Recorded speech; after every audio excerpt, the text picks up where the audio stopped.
ఇక విసిగి వేసారిపోయి తమకు సంబంధించినటువంటి ఆవేదనలు వ్యక్తం చేస్తూ తమకు సంబంధించినటువంటి పట్టాలను స్థలాన్ని కేటాయించాలని స్థలాన్ని వ్యక్తం చేస్తున్నారు.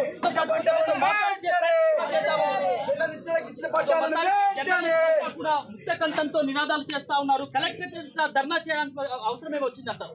గత 2 సంవత్సరాల క్రితం బీఆర్ఎస్ ప్రభుత్వంలో మాకు పట్టాలు మంజూరైనాయి. మైలారంగుట్టలలో మాకు భూమి చూపించారు, అక్కడ మాకు ప్లాటింగ్ కూడా చేసారు. కాంగ్రెస్ ప్రభుత్వం అధికారంలోకి వచ్చిన తర్వాత ఆ పట్టాలను క్యాన్సిల్ చేసింది. మేము కొత్త పట్టాలు ఇస్తామని చెప్పింది, ఇంతవరకు ఇవ్వలేదు. భూమి కూడా చూపించలేదు. 2 సంవత్సరాలుగా దఫాలుగా కలెక్టర్ గారిని కలిసినాం, స్థానిక ఎమ్మెల్యే గారిని కలిసినాం, ఆర్డీఓ గారిని కలిసినాం, అయినా ఇంతవరకు స్పందన లేదు. ఇంకెన్ని సంవత్సరాలు ఈ పోరాటం? 20 సంవత్సరాల నుంచి మేము ఇక్కడ జర్నలిస్టులుగా వర్క్ చేస్తున్నాం. ఇంతవరకు మాకు ఎటువంటి జీవనభృతి లేదు, మాకు ఇళ్ల స్థలాలు ఏం లేవు. అందుకోసం వీళ్ళు స్పందించాలని నిరసనకు సంబంధించి పలు రాజకీయ పార్టీల నాయకులు కూడా మద్దతు తెలుపుతున్నారు. మనతో పాటు తెలుగుదేశం పార్టీకి సంబంధించినటువంటి నాయకులు సాగర్ గారు ఉన్నారు. సో జర్నలిస్టులు రోడ్డెక్కి నిరసన బాట చేపట్టినటువంటి పరిస్థితిని ఎట్లా చూడవచ్చు జయశంకర్ జిల్లా కేంద్రం? ఇది జర్నలిస్టులకు చాలా బాధాకరమైన విషయం. గత ప్రభుత్వమే అన్యాయం చేసింది అనుకుంటే దాన్ని మించిన ప్రభుత్వం ఈ కాంగ్రెస్ పార్టీ ప్రభుత్వంగా మారింది. భారతదేశానికి కానీ ప్రపంచానికి కానీ 4th పిల్లర్గా ఉన్నటువంటి వ్యక్తులు మీడియా సోదరులు. వాళ్ళు గృహ నిర్మాణం కోసము గత ప్రభుత్వాన్ని ఈ ప్రభుత్వాన్ని ప్రత్యేకంగా దాదాపు ఒక 40 సంవత్సరాల నుంచి వెళ్ళి ప్రజల కోసం సేవ చేసే ఈ జర్నలిస్ట్ సోదరులకు ఈ ప్రభుత్వం ఇవ్వకపోవడం చాలా బాధాకరము, నిర్లక్ష్యము. వీళ్ళు వ్యవహరిస్తున్న తీరు చాలా బాధాకరము. నేను ఈ ప్రభుత్వాన్ని మరియు గత ప్రభుత్వం చేసిన అవినీతి పట్ల అనేక సందర్భాల్లో తెలిపిన ఈ ప్రభుత్వాన్ని డిమాండ్ చేస్తూ ఉన్నా. గత ప్రభుత్వం మైలారం గుట్టకు ఈ ప్రభుత్వం ఎన్నికల కోడ్కు ముందట ప్రతి జర్నలిస్ట్ సోదరునికి పట్టా సర్టిఫికెట్లు ఇచ్చి భూమిని అప్పచెప్తా అని చెప్పింది. మరి దాన్ని ప్రభుత్వం రాగానే స్థానిక శాసనసభ్యుడు ఇక్కడికి రాగానే మీకు విచారణ చేసి సంబంధిత భూమిని మీకు చేతిలో పెడతా, మీ పట్టా సర్టిఫికెట్లు అమలు చేస్తా అని చెప్పి ఈరోజు గద్దెనెక్కి కూర్చున్న స్థానిక శాసనసభ్యుడు ఈరోజు వీళ్ళని మర్చిపోయి ఏకపక్షంగా కాంగ్రెస్ పార్టీకి వీళ్ళని మద్దతు తెలిపి అధికారానికి రావాల్సిన బాధ్యత అధికారానికి తీసుకొచ్చిన వ్యక్తులు ఈ మీడియా సోదరులు. మరి వీళ్ళను మర్చిపోయిన ఈ స్థానిక ఎమ్మెల్యే స్థానిక కలెక్టర్ గారు ఇప్పటికైనా బుద్ధి తెచ్చుకొని వీళ్ళకి ఇచ్చిన పట్టాలపైన విచారణ జరిపించాలి. వీళ్ళకి ఎక్కడైతే మన సంబంధిత స్థలాలను కేటాయించారో వాటిని తక్షణమే అమలు పరిచి వీళ్ళకు న్యాయం చేయాలి, వీళ్ళను బాధ పెట్టద్దు అని ఈ స్థానిక ఎమ్మెల్యేను స్థానిక ప్రభుత్వాన్ని డిమాండ్ చేస్తూ ఉన్నా. మొత్తానికి సిపిఐ పార్టీ తరఫున కూడా జర్నలిస్టులకు మద్దతు తెలుపుతా ఉన్నారు. సో ఇప్పటికే దాదాపు పట్టాలు ఇచ్చి 2 ఏళ్లు దాటిపోయింది, కాలయాపన జరుగుతుంది తప్ప వాళ్ళ కళ మాత్రం సాకారం కావడం లేదు. దీన్ని ఎట్లా చూడవచ్చు జర్నలిస్టులకు సంబంధించినటువంటి సమస్య? గత ప్రభుత్వం 37 మంది జర్నలిస్టులకు ఇళ్ల స్థలాలకు సంబంధించి పట్టా ఇవ్వడం జరిగింది. కానీ ఎక్కడ కూడా స్థలాలు చూపించలేనటువంటి పరిస్థితి. మరి ఆ గత ప్రభుత్వం మైలారం వద్ద మరి 37 మందికి గుంట చొప్పున జాగా చూపించి ఇప్పుడున్నటువంటి ప్రభుత్వం అది మీది కాదు, ఇది వేరేకి సంబంధించినటువంటి అనడం చాలా బాధాకరమైన విషయం.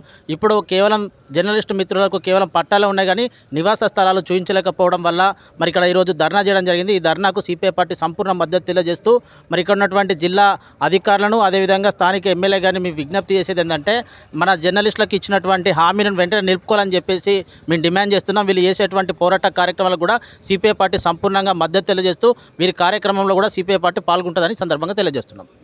అధికారంలోకి వచ్చిన తర్వాత ఈ ఇక్కడ ఉన్నటువంటి ఎమ్మెల్యే గారు గండ్ర సత్యనారాయణరావు గారిని కలవడం జరిగింది. మా 37 మంది జర్నలిస్టులు కలవడం జరిగింది. అయితే ఆ పట్టాలను మేము రద్దు చేస్తాము, గత ప్రభుత్వంలో ఇచ్చినటువంటి పట్టాలను మేము అనుమతించము, వాటిని మేము రద్దు చేస్తున్నాము అని చెప్పడం జరిగింది.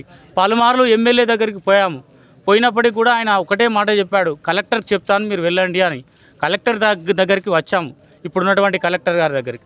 కలెక్టర్ గారు ఏమంటున్నారు, ఆర్డీఓ మీద చెప్తున్నాడు, ఆర్డీఓ ఏమంటున్నాడు, ఎమ్మెల్యే మీద చెప్తా ఉన్నాడు. ఇట్లా కాలయాపన జరుగుతూ ఉన్నది.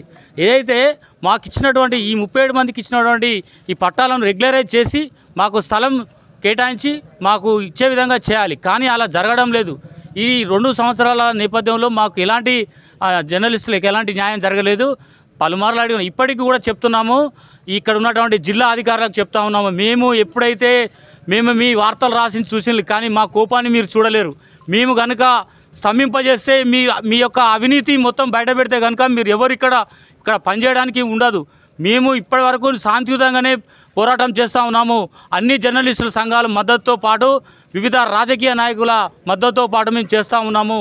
ఇప్పటికైనా చెప్తున్నాము, మాకు ఇచ్చినటువంటి 37 మంది జర్నలిస్టులకు స్థలం కేటాయించి బేషరతుగా మాకు అన్ని విధాల సౌకర్యాలు చేసేంత వరకు మేము ఇలానే కొనసాగుతామని తెలియజేస్తున్నాం. సో మొత్తానికి అధికారుల దగ్గరికి వెళ్ళినప్పుడు ప్రజాప్రతినిధుల పేర్లు చెప్తా ఉన్నారు, మరోవైపు ప్రజాప్రతినిధుల దగ్గరికి వెళ్ళినప్పుడు అధికారులపైన నెపం వేస్తూ ఉన్నారు. సో అంటే ఎక్కడ తాత్సర్యం జరుగుతుంది అనుకోవచ్చు ఇదంతా కూడా? ఇప్పుడు ఉన్నటువంటి కాంగ్రెస్ ప్రభుత్వంలో అధికారులు ఎవరు పనిచేయడం లేదు. ఎందుకు పనిచేయడం లేదు అంటే వాళ్ళ దగ్గర ఉన్నటువంటి ఈ మేనేజ్మెంట్ అంటే వాళ్ళకు పరిపాలన లోపం జరుగుతూ ఉన్నది. అంటే ఇక్కడ అధికారులకు చెప్పి పని చేయించాల్సింది పోయి ఒకవైపు చెప్తూనే మరోవైపు చేయొద్దని సంకేతాలు ఇస్తున్నారు. కాబట్టి అలా చేయకుండా ఇలాంటి జర్నలిస్టులకే మీరు ఇలా చేస్తే రేపు సామాన్య ప్రజల పరిస్థితి ఏంటిది అనేది ఇక్కడ అర్థమవుతా ఉన్నది. ఇప్పటికైనా చెప్తున్నాము, మేము శాంతియుతంగానే పోతాము. ఎప్పుడైతే మీరు ఏదైనా లా అండ్ ఆర్డర్ ఏదైనా చేసి మమ్మల్ని ఏదైనా చేస్తే మొత్తం రాష్ట్ర వ్యాప్తంగా మేము ఆందోళన కార్యక్రమం చేస్తాము. జర్నలిస్ట్ కనుక బయటికి వస్తే మాత్రం ఎవ్వరూ బయటికి రాలేరు. మేము ఇప్పటికైనా చెప్తున్నాము, మా పట్టాలు మాకు మా స్థలాలు కేటాయించే వరకు మేము ఇలాగే పోరాటం చేస్తామని చేస్తున్నాం. ఈరోజు మా మీడియా మిత్రులు 37 మంది ప్లాట్ల కోసం ధర్నా చేస్తున్నారు. గత ప్రభుత్వంలో ఇవ్వని పట్టాలు ఈ ప్రభుత్వంలో ఇచ్చి ఇల్లులు కూడా కట్టిస్తున్నారు. ఎమ్మెల్యే గండ్ర సత్యనారాయణ గారు గెలిచిన తర్వాత 2 సంవత్సరాలు గడిచినా కూడా ఇంత మటుకు ఆ మాటే మర్చిపోయిండు.